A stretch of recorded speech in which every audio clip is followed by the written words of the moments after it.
Welcome back, everybody. I am delighted to be joined by David Beeney.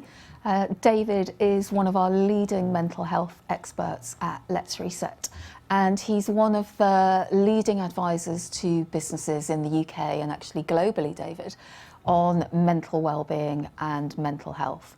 The power of how are you? 3 words, how are you? And David is going to talk in a little bit about just how important and how powerful those words can be in changing culture in business. I'm delighted that David's joined us today because he's going to share his personal story, which is so inspiring. Some of you may have heard it before, but for those of you who haven't, it's a really inspiring story. If you're at our first session today talking about vulnerability, you'll see some of that from David in a moment. The power of how are you, when David talks about that in this session, it's one of my favourite parts of training we do at Let's Reset. When we put in our transformational reset programs, this is one of those moments when you see the lights in everyone's eyes go on and go, how can something so simple be so impactful? But I promise you that you will learn something really engaging and memorable from this session. So David, I'm going to hand over to you.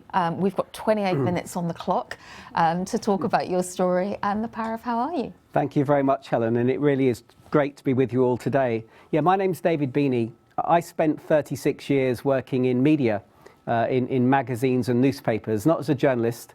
I was on the commercial side of things. At one stage, I was the managing director of the Evening Telegraph in Northamptonshire, and I spent many years at Auto Trader as one of their commercial directors. But throughout that 36 years, I had a secret, a really, really big secret. And what was my secret?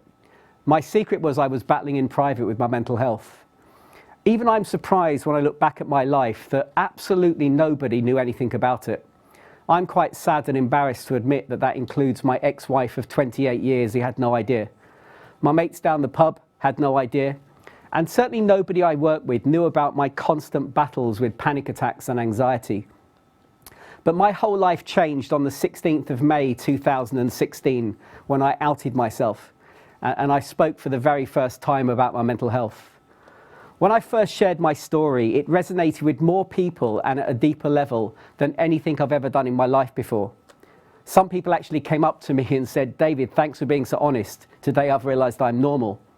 But then very often people would come up to me and say, "Can I be honest with you too?" And I would say, "Yes, of course."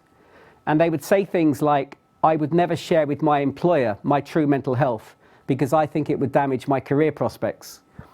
And the more and more people I spoke to about my mental health, the more people shared with me that in short, they didn't trust their employers. So I made a big decision back at the beginning of 2017 that where I wanted to focus my energy was on helping employers to become kinder. I wanted to help create cultures in workplaces where every single one of you would feel safe to talk about your well-being. And it's on that journey that I've met up with the fabulous people at Let's Reset. And we're lucky to work with some of the biggest brands in the world like Google and TUI and McDonald's on trying to create kinder cultures in the workplaces. A little bit more about me before we go on. In my 36-year media career, I did everything possible to get out of public speaking because of my battles with panic attacks. And now I do talks like this every day. So not surprisingly, when I was delivering one of my first ever talks, someone put their hand up in the audience and said to me, "I'm really sorry to interrupt you, but can I ask you a question?" And I said yes. And they said, "If you spent 36 years avoiding public speaking because of your battles with panic attacks, how are you going to get through this session now without having one?" And I think I nearly had a panic attack at the question. I wasn't expecting it. From memory, I said 2 things. Firstly, I can never promise you that I will because I still suffer with them. Secondly, there is a phrase that we associate with mental health, that it's okay not to be okay.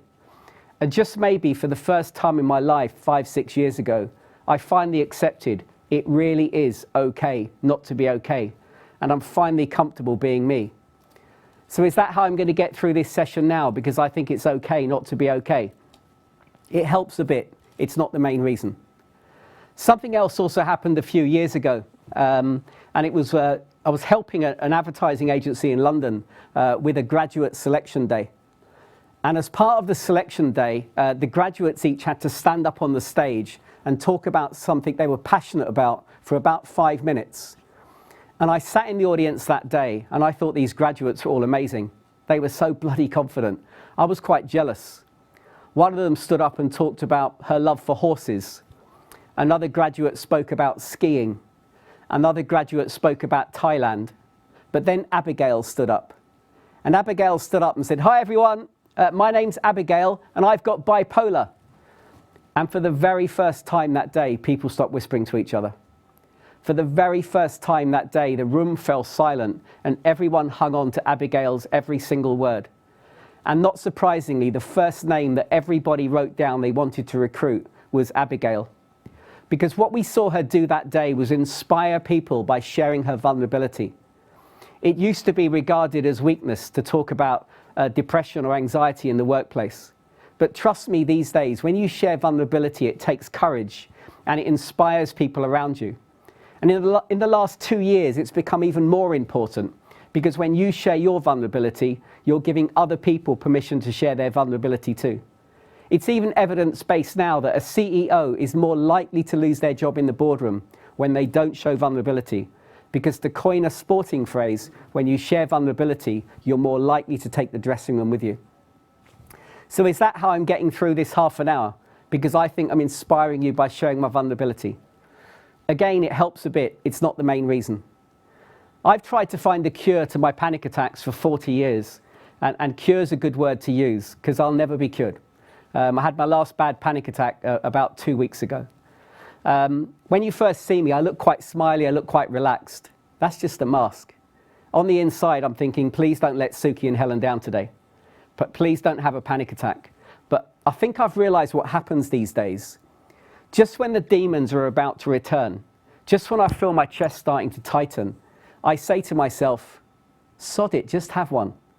Show you all right now what it looks like to have a panic attack. As I become breathless, try and talk you through what it feels like. I think the irony is, the moment I give myself permission to have one, I reduce the chances of them happening. I've spent most of my life panicking about my panic attacks. I get very anxious about my anxiety. I'm very, very hard on myself. I thought all my presentations had to be perfect. In our careers, we always talk about raising the bar. It's always about raising the bar. Well, guess what I've done? I've lowered my bar. I haven't lowered my standards. I haven't lowered my aspirations. I'm just not being so hard on myself, and by lowering that bar, I've lowered my anxiety levels. I think I've discovered what they call the true value of self-compassion, which is about being kinder to yourself. And this is quite early in this session, but if there's one thing I'd love you all to take away from here today, I'd love you to find a way to become kinder to you, because you're very likely to improve both your mental well-being and your performance as well. Anyway, that's enough about me. What I'd like you to do now, and you may have done this earlier today, in a moment I'm going to ask you how you're feeling today in terms of your energy from 1 to 10.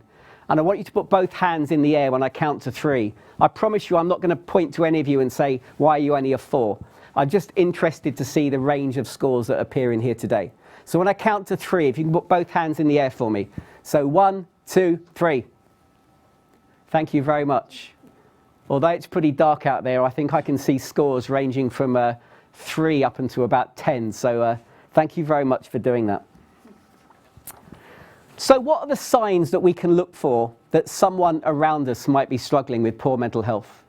And then how do we start a conversation with them? If I had more time today, I'd ask you to shout out, what are the indications that someone might be struggling? And we'd come up very quickly with a really, really long list. Becoming irritable, not looking after yourself, drinking too much. That list is so long it can become quite overwhelming. So I'm going to keep it simple for us today. There's only one thing you can look for, and that's change. Change in someone's behavior.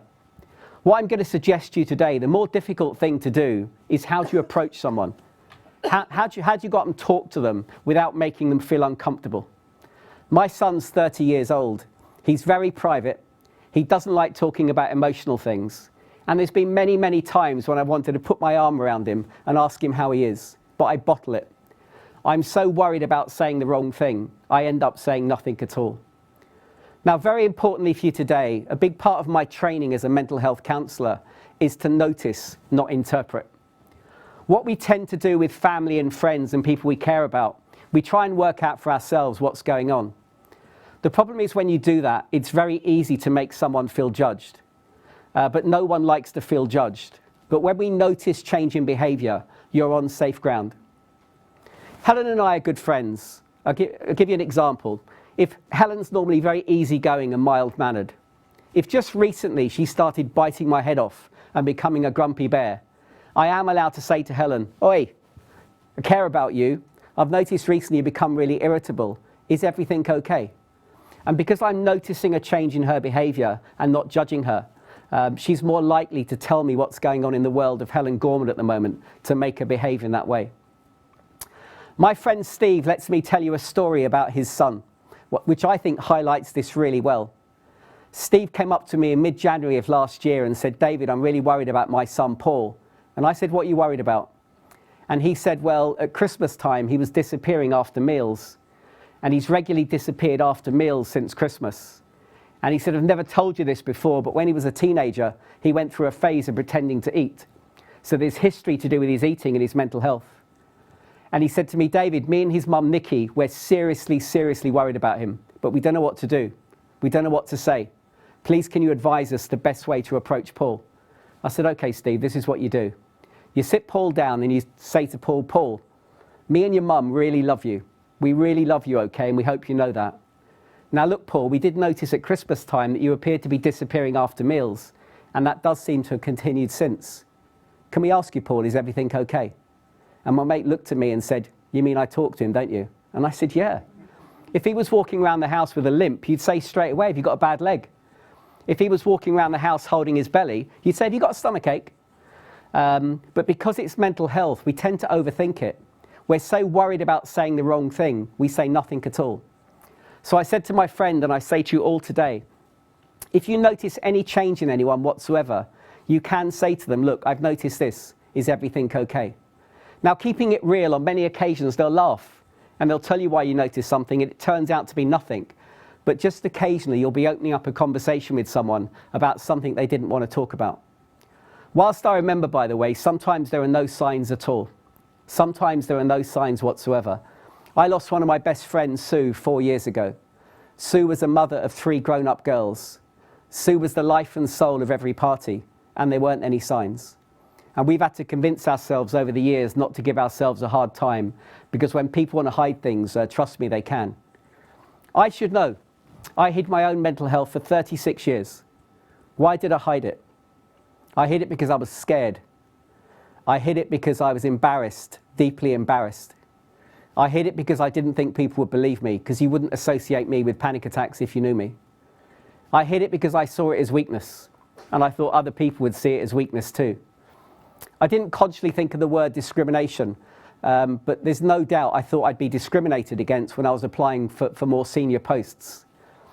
Another reason I stayed quiet, I think, is because I'm a man, and us men are rubbish at talking about this subject. Nearly 8 out of 10 suicides are male. Just think about that, nearly 8 out of 10. And just when you think there can't be a worse statistic than that, there is. If we die before we're 50, the most likely way we're going to die is by taking our own life. More than cancer, more than a road traffic accident, and that is absolutely shocking. And it's because we can't talk about stuff. We've sort of got an excuse. When I was a very young boy, I was certainly told, "You're a big boy now. Big boys don't cry. That's what girls do." But we are allowed to cry. I'm a big sports fan, and I've been lucky enough to deliver this session for the Ireland rugby team in Dublin. And at the time I delivered the session to them, they had a player. He was 6'9" tall. And at this point of the session, I went up to him quite aggressively and said, "Do you know what a real man is?" I said, "Do you know what a real man is?" And he smiled and said, "I've got the feeling you're about to tell me." I said, "I am." I said, "A real man is not a 6'9" international rugby player. A real man is a man who can say, 'I need help.' A real man is a man who can say, 'I'm struggling.' That's what a real man is." And luckily enough for me, he didn't beat the shit out of me because he was absolutely massive. We've all got to get better at talking about this subject, not just men. The suicide rates for young females has doubled in the last 10 years. And we're already seeing an increase in statistics as a consequence of this pandemic. Now, just now I talked to you about what are the signs that we look for that someone might be struggling. And I said we look for any change and then we notice, we don't interpret. What if somebody comes up to you to talk to you about mental health? What's the best way to respond? What I'm going to do now, I'm going to talk you through what we believe is a best practice conversation framework. It's just a framework. There's thousands of different scenarios. It will sound quite scripted. I don't mean it to sound that scripted. I also hope what this framework does is clarify what your role is when someone comes up to talk to you about mental health. Because I think some of you put yourselves under too much pressure to fix people. Take this in the right spirit. It took me 5 years to qualify as a counsellor. Your role is not to fix people. Now, the first part of this framework, if someone does come up to talk to you about mental health, the chances are they've been putting off this conversation for a while, days, weeks, months, even longer. They're dreading your reaction. They're worried you're never going to look at them the same again. They're worried who else you're going to tell. They're worried there's no going back. So they're likely to be feeling quite anxious. We suggest that however you react initially should contain two very important words. And those two very important words are, thank you. Thank you so much for coming to talk to me. We believe that by saying thank you is the best way to put somebody at ease about the way you're initially going to react. And by saying thank you, you're almost saying to that person, it's a privilege you've chosen to speak to me. Thank you very much. The next part of the framework's pretty obvious. It's about listening. It's about doing your best to be non-judgmental, to be empathic, to be sensitive. You put your mobile away, you shut your laptop down. You may want to check on the environment, but it's all about making someone feel listened to. The next part of the framework will surprise some of you because you can still be very kind and say something like this.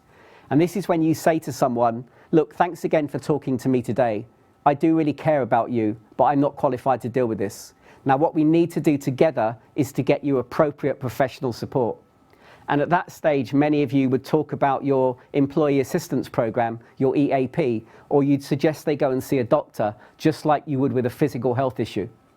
Your job is not to fix people. Your job is to create relationships where people feel they can trust and talk to you. Your job is to listen, and your job is to signpost professional help when appropriate, just like you would with physical health. Don't get me wrong, there'll be many, many occasions when you don't need to signpost professional help. Just by you listening, you're really helping someone. The next part of the framework is the bit that I probably got most wrong in my career, and this is about the follow-up. Because you may not be there to fix people, but you are there to stay on the journey with them.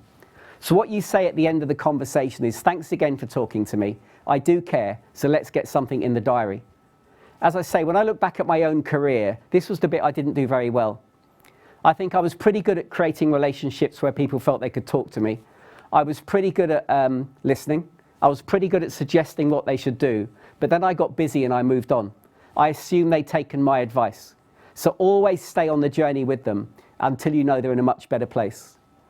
The last part of this framework is about duty of care. Sometimes someone will say to you, can I speak to you in complete confidence?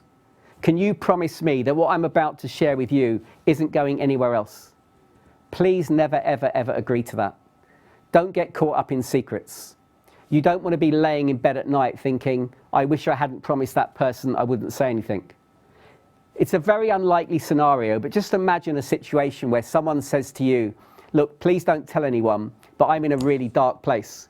And then you hear 2 days later they've taken their own life.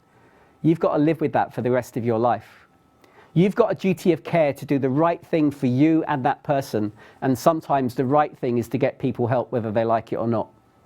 So just in summary with this framework, try and start conversations by saying thank you. Give someone a really good listening to. When appropriate, say to that person, look, thanks again for talking to me today. I do care. What we need to do together is to get you professional help. Always agree a follow-up, and just remember the duty of care piece as well. The last part of my talk today, at Let's Reset, we get to work with some amazing brands on the subject of creating kinder cultures in the workplace.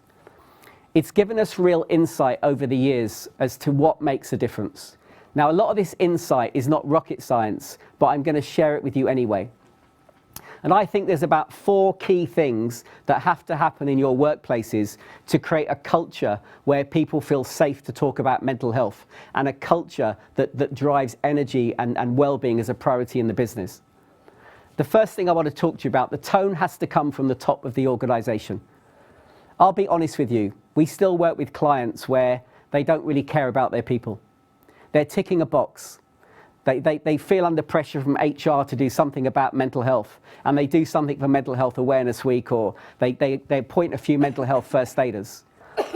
The great news is more and more businesses are setting the tone from the very top, and senior leaders are making well-being one of their strategic priorities and regularly providing evidence themselves that they're taking this topic really seriously. The role of the manager is also very, very important in workplaces, because you can work for a brilliant business with a fabulous culture, but if your manager doesn't get it, then you don't get that experience. You've all had an awful manager in your careers, and you know what that feels like. They can mess up your life for a while, they never get the best out of you, and you generally end up looking to move on. Hopefully you've all had great managers too, and you know how much more you give when you feel cared and respected. Insight we're allowed to share with you comes from HSBC, who are considered one of the best employers in the world when it comes to well-being. But they got a huge shock when they carried out a survey of 76,000 staff around well-being. They asked them lots of questions, but one question was a very black and white question, and it simply said, "Do we care about you, yes or no?" And they put that question in because they thought most people would say yes. Well, guess what? 38,000 staff said no. 50% of their workforce said, "You don't care about me." Now, fortunately, they're brilliant with their data analytics. So they drilled into the data and they went looking for a common denominator. And they found it straight away. And that common denominator, won't surprise you, was your manager. They then drilled further into the data to see what do managers do or not do to make people think we don't care about them. And what came out of it was really simple stuff. And number one was those managers, in their one-to-one interactions or team meetings, they always went straight in to talk about work. They always went straight in to talk about clients and sales and KPIs, as opposed to saying, "How are you? How are you doing?" and asking from here. This is why we call this the power of how are you, because we've seen it so evidence-based that when we start interactions in the workplace by saying, "How are you? How are you doing? How's the family?" It's the simplest and easiest way to create environments where people feel valued and cared for. It's got to come from here. You've got to mean it, and you've got to be prepared to listen. We've already talked to you earlier today about the importance of vulnerability. So whilst I remember to say, some of you are more private than others. We're not expecting any of you to share anything about your lives that you're not comfortable sharing. But what I'm saying to you today is, maybe consider sharing more vulnerability than you may have done historically, because people mirror behavior. And when you share vulnerability, you're giving other people permission to share their vulnerabilities too. We've also got to think about the language we use. I spend my life these days saying we've got to get better at talking about mental health at work. Do you know what the worst thing is you can say to anyone? Is, "I'm worried about your mental health." It's that word mental. We don't like it. It's too invasive. It's the best way to close somebody down. Now, a couple of times today, if you've been in here all day, we've asked you for a score out of 10. And the reason we do that, it's a global language we all understand. We all know 7's okay. We all know 8 or 9's really good. And anything under 7, the lower it gets, could be an indication that someone's struggling. Now, it's very, very subjective. Someone's 8 is someone else's 7. Someone's 7 is someone else's 5. So the key to this is asking people quite regularly and looking for variation. If Suki Thompson was always an 8 out of 10, but one day in a meeting she was only a 5, I wouldn't say anything in the meeting. But I'd say to Suki later that day, "Suki, I noticed earlier today you're only a 5. You're normally an 8. Is everything okay?" And when you use the language of numbers, people are more likely to open up to you. I got an email from a mother recently that said, "David, thank you. After your session, I asked my 12-year-old daughter how happy she was out of 10. And the way she responded led to the most honest and open conversation I've ever had with my daughter about her well-being, because we use the language of numbers. I was also running a workshop in person last week, and I sensed at the end of the workshop there was a guy in the room trying to pluck up courage to talk to me. And my instinct was right, because when I got out to reception, he was waiting for me. And he came up to me and he shook my hand and said, "Thank you for today. Just to let you know, I'm only a 2." And he walked off. But that's all he needed to do. We was able to put a support program in place because he told us he was a 2 out of 10.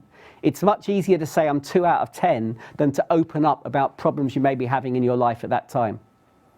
My final bit of advice around culture in the workplace, and I did say these aren't rocket science, it's to have more conversations at work that are not about work. A great boss of mine once said to me, "David, how's Sally's dog?"